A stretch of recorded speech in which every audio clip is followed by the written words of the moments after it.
యేసు రక్తముతో కడగబడిన సంఘము సుందరి. ఈరోజు మిగిలి చేసేది మోషే సుందరుడు. ఈవేళ ప్రతి ఒక్కరూ సుందరులుగా ఉండాలి. సుందరులుగా ఉండాలన్నారని ఇంటికి వెళ్ళి అద్దం ముందు కూర్చోకండి. ఇది కాదు మీకు చెప్పేది. నీ హృదయములో శుద్ధి. అనేక మంది హృదయాలు తెరిస్తే అందులో చెడుగు కనబడుతుంది, దుర్వాసన వస్తుంది. అందుకే ముందున్న వారు బ్రతికేది కష్టముగా ఉంది.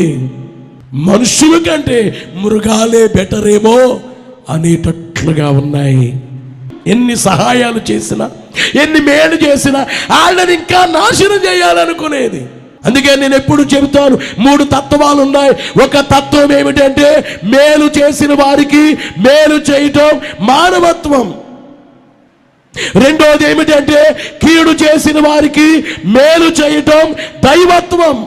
కీడు చేసిన వాడికి మేలు. మూడోది ఏమిటంటే మేలు చేసిన వాళ్ళకి కీడు చేయటం రాక్షసతత్వం. ఇది చాలా మందిలో ఉందండి.